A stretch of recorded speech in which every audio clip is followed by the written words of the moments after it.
So let us recall what we had done last day, that is market. Okay, as I had already told you that a common man's definition of market is that it is a place where goods are offered for sale, but in economics it has a totally different connotation. Now it is just not a place but a body of persons carrying on extensive business relations involving a particular commodity. So it is not a place, it can be the whole region where buyers and sellers have close contact with one another so that the price of good tends to equality easily and quickly. So for a market we must look for certain factors, that is there should be a commodity, there should be buyers and sellers with close contact, and the contact need not be a physical contact. Please remember, in the days where e-commerce is reigning, the contact need not be a physical contact, and there should be a place, and this place does not mean the bazaar in your locality. It can be a region, it can be a country, or it can be the entire world. Okay, so there must be a commodity, there must be buyers and sellers interacting over a region, and the interaction should be so intense that the price of the good tends to equality easily and quickly. So now that we have recapitulated the features of the market, let us go to the market morphology. Okay, that is, we will now do the classifications. We will be doing the classifications of market.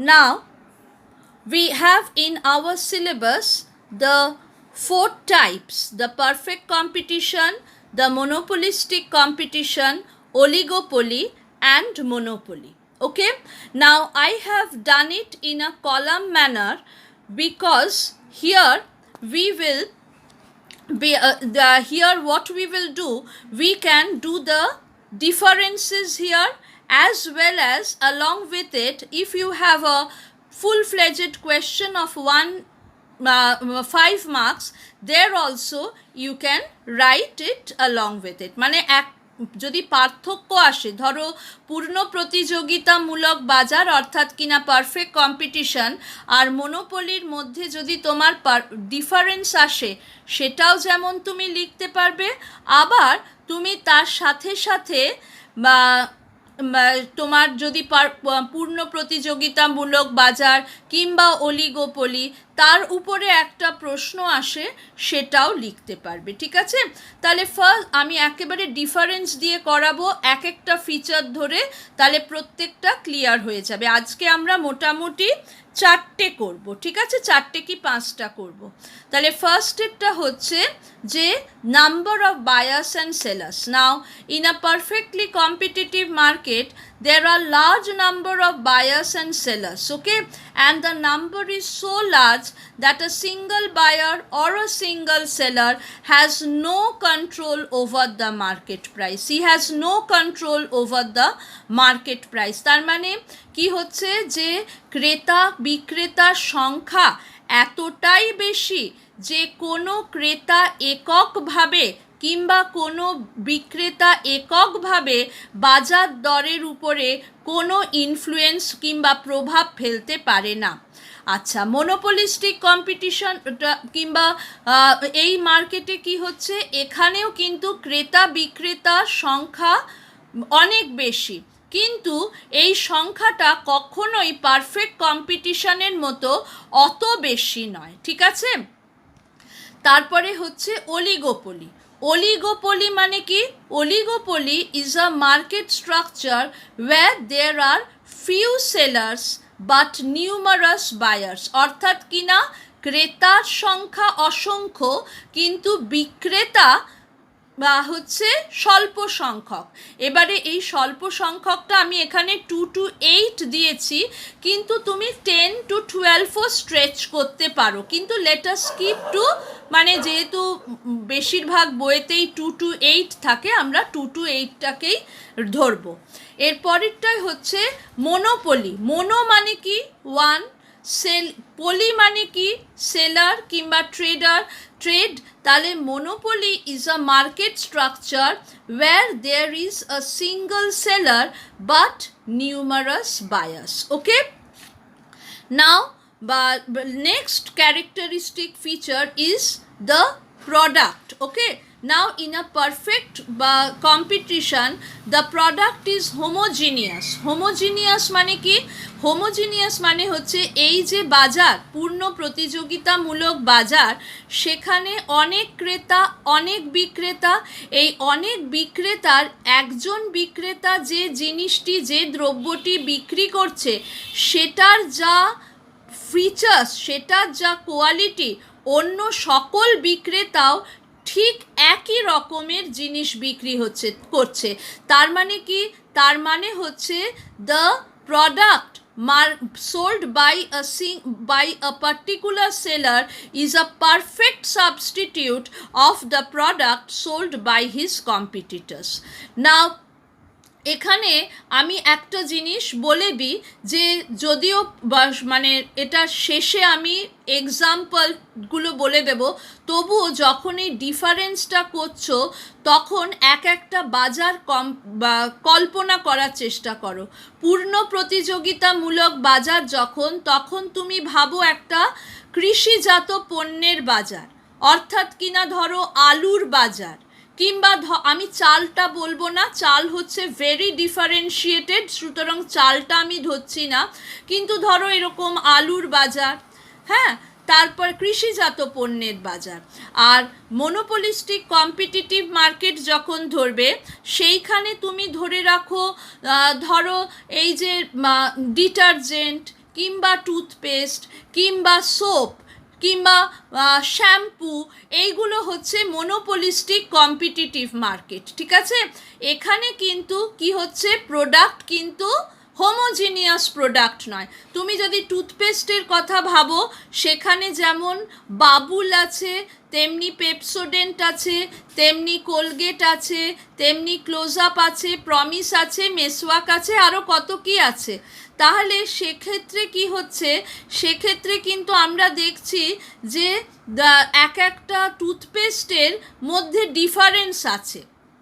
ঠিক আছে, এবারে আমরা দেখি monopolistic competitive market যেগুলো, সেখানে এই যে product ডিফারেন্সিয়েশনটা করা হয়, এই প্রোডাক্ট ডিফারেন্সিয়েশনটা mainly is a fancied differentiation, and as a result what happens, that is the actual property might not be different, but a difference is created in the mind of the buyers through advertising. যেমন ধরো promise বলছে তার পেস্টে নাকি clove oil আছে, ঠিক আছে, তারপরে Pepsodent বলছে তার টুথপেস্টে দাঁত মাজলে 12 ঘন্টা কোনো ব্যাকটেরিয়া অ্যাটাক করে না। তো এই যে ডিফারেন্সগুলো একজন সাধারণ ক্রেতা, তার কাছে কিন্তু এগুলো, এই অ্যাডভার্টাইজমেন্টসগুলো খুব বেশি ইম্পর্টেন্ট হয়ে যাবে। আবার ধরো তোমার এই যে ন্যাচারাল যে সমস্ত দ্রব্য, হার্বাল শ্যাম্পুতে বলছে যে চুলে ক্ষতিকারক কেমিক্যাল নষ্ট করছে না, কিন্তু তুমি একটা শ্যাম্পু কিংবা ডিটারজেন্ট, তাতে কি কেমিক্যাল নেই? কিন্তু এইগুলো সাধারণ মানুষকে অ্যাডভার্টাইজমেন্ট দিয়ে বোঝানো হচ্ছে, অর্থাৎ কিনা যে হয়তো দুটো প্রোডাক্টের ডিফারেন্স নেই, ঠিক আছে, কিন্তু এই ডিফারেন্সটা কি করে ক্রিয়েট করা হচ্ছে তোমার বায়ারের মনে? through advertising. So product differentiation exists in monopolistic competition, and but in most cases the differentiation is a fancied differentiation created in the minds of the buyers through advertising. So selling cost is very important in monopolistic competition. The next হচ্ছে যে oligopoly. অলিগোপলিতে কিন্তু Real differentiation exist.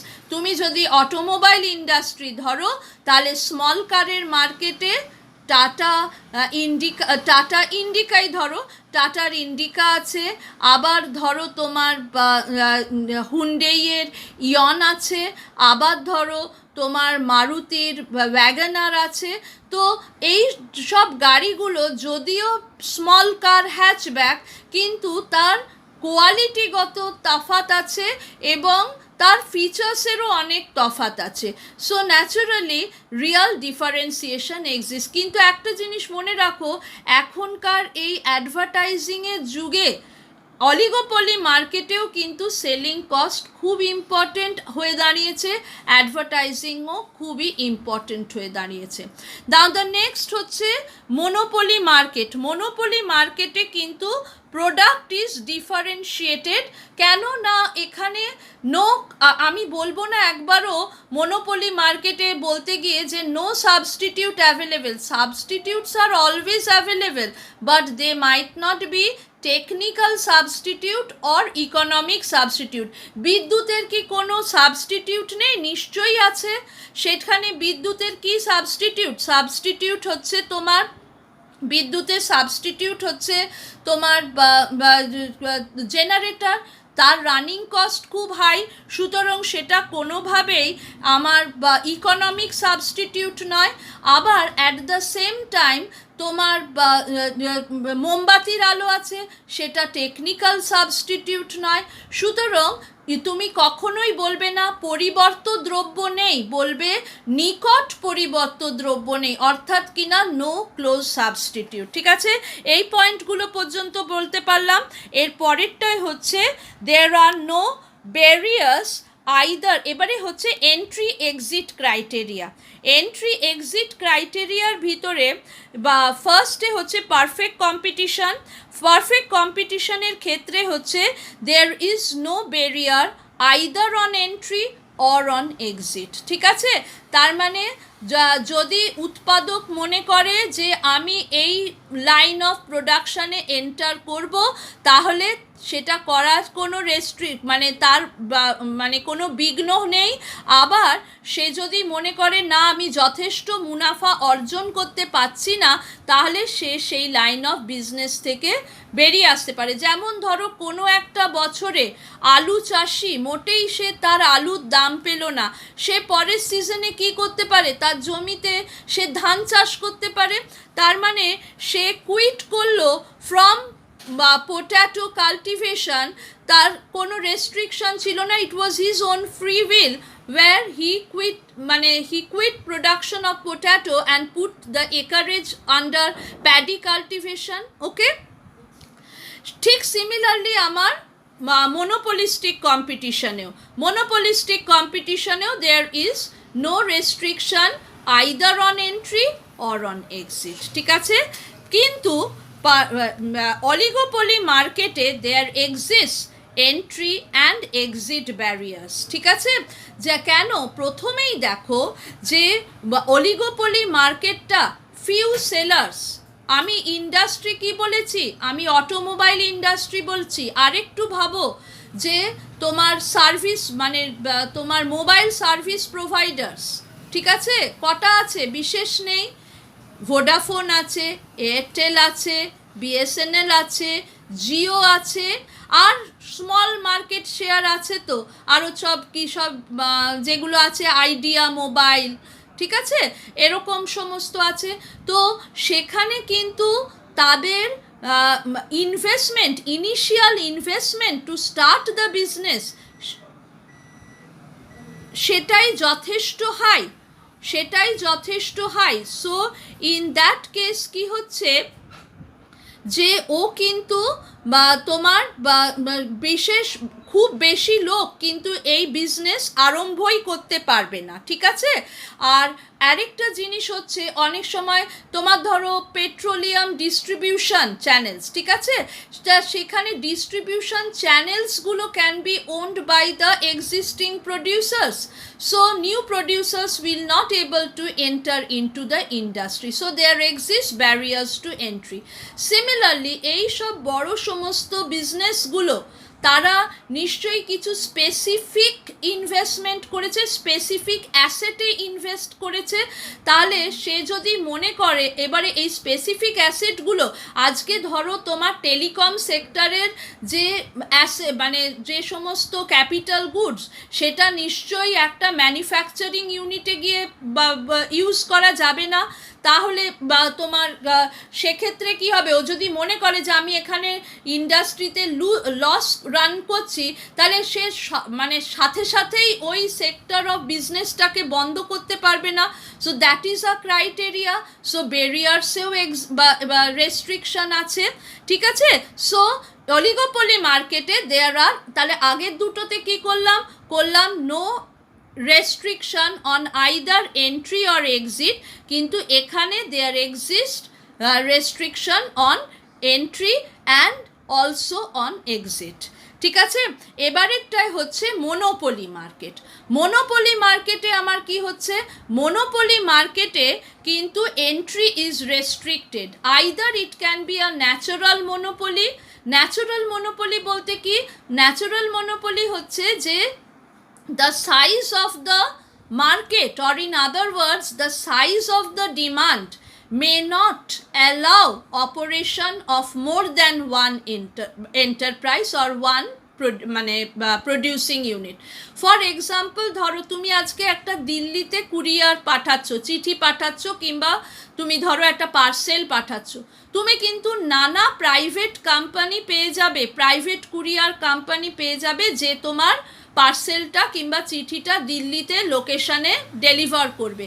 কিন্তু তার মানে তোমাকে কিন্তু Indian postal সার্ভিসের জন্য ডিপেন্ড করতে হচ্ছে না। কিন্তু আজকে তুমি একটা চিঠি যেটা তুমি হয়তো পোস্ট করতে চাইছো, তুমি পাঠাতে চাইছো অরুণাচল প্রদেশের তাওয়াংয়ে, কিংবা ধরো তুমি পোস্ট করতে চাইছো সেটা হিমাচল প্রদেশের কোনো প্রত্যন্ত অঞ্চলে, সেখানে কিন্তু কোনো প্রাইভেট কুরিয়ার তুমি পাবে না। তুমি কি করতে হবে, তখন তোমাকে ইন্ডিয়ান পোস্টাল সার্ভিসের ওপরেই ডিপেন্ড করতে হবে। So what happens, that is the size of the demand does not allow more than one producing unit, so naturally that is called the natural monopoly. এছাড়া যা হয় কপিরাইট, পেটেন্ট ইত্যাদি দিয়ে তোমার মনোপলি করা যায়। যেমন ধরো বিশ্বভারতী বা 91 সালের আগে পর্যন্ত বিশ্বভারতী ইউজ টু এনজয় বা monopoly over publication of Tagore's works, ঠিক আছে। রবীন্দ্রনাথ ঠাকুরের লেখা একমাত্র বিশ্বভারতী প্রকাশ করতে পারত, তার আর অন্যরা কেউ পারত না। এমনি ওষুধের কোম্পানি তারাও পেটেন্ট নিয়ে নেয় এবং ওই প্রোডাকশান আর অন্য কেউ করতে পারে না, ঠিক আছে। এরপরে যেটা আছে সেটা হচ্ছে aim of all producers is to maximize profit and no other goals are pursued, অর্থাৎ কিনা এটা common to all market forms, ঠিক আছে, that all aim of all producers is to maximize profit and no other goals are pursued, ঠিক আছে। তাহলে এখানে আমি কিন্তু অন্য কোনো কথা ভাববো না, অর্থাৎ কিনা সেলস ম্যাক্সিমাইজেশন, ওয়েলফেয়ার ম্যাক্সিমাইজেশন, এগুলো কিন্তু আমরা আর চিন্তা করব না। ইনস্টেড আমরা বলবো যে aim is to maximise profit, okay.